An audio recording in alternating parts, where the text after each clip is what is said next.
La Coalition pour l'alternance pacifique en Côte d'Ivoire, CAP Côte d'Ivoire, s'est réunie ce mercredi 19 mars 2024 au siège du PDC-RDA, pour s'accorder suite à la publication de la liste électorale provisoire par la CEI, 2 jours plus tôt. On le sait, cette liste n'est ni inclusive ni juste. Entre autres anomalies, Blé Goudé Charles, Laurent Gbagbo et Guillaume Soro n'y figurent pas. La liste électorale qui va servir pour la présidentielle de 2025 pose problème. 20 présidents de partis politiques sur les 25 que compte la CAP Côte d'Ivoire se sont donc réunis en urgence pour faire l'évaluation de la situation. À la fin de la réunion qui a commencé à 15h10 pour prendre fin à 17h19, Simone Évêque Gbagbo, porte-parole de la coalition, a déclaré devant les journalistes présents que « la situation politique avec la manière dont ils ont ouvert les contentieux nous oblige à travailler. Avec les conditions dans lesquelles les élections sont en train d'être organisées, il est important que nous nous retrouvions et c'est ce que nous sommes en train de faire. Nous souhaitons une liste inclusive. » Le problème de Blé Goudé et de Laurent Gbagbo sont posés depuis 2020 et ne sont pas encore résolus.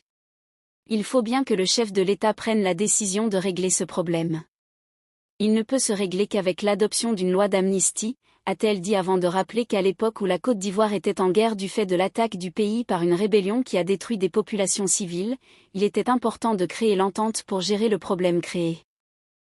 Le président Gbagbo n'a pas hésité à faire adopter une loi d'amnistie pour que la nation pardonne cette agression armée du pays. Aujourd'hui, il faut que cette même décision soit prise. Et la seule solution, c'est que le président de la République fasse adopter une loi d'amnistie par l'Assemblée nationale pour que toutes ces personnalités soient réinscrites sur la liste électorale, a-t-elle poursuivi. Simone Gbagbo a également souligné que la question de la révision de la liste a été évoquée au cours de cette séance de travail.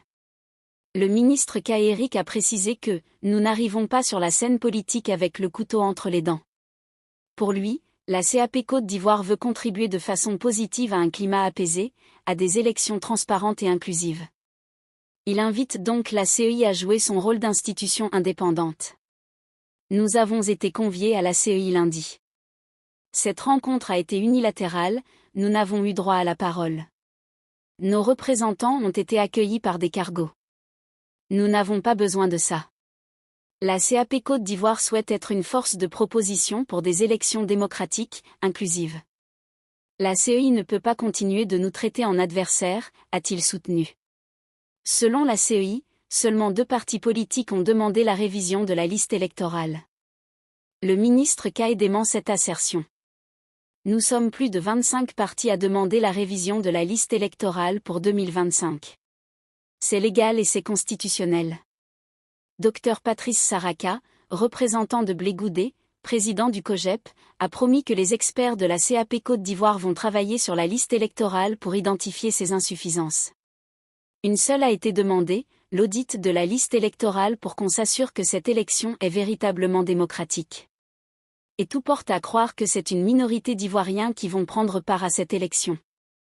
Il faut faire en sorte que la liste électorale soit ouverte et de qualité, a-t-il conclu. Alors que le pays se prépare à une période électorale déterminante, les défis restent nombreux. Le message de la CAP Côte d'Ivoire est clair, un processus électoral équitable est essentiel pour garantir la paix et la cohésion nationale.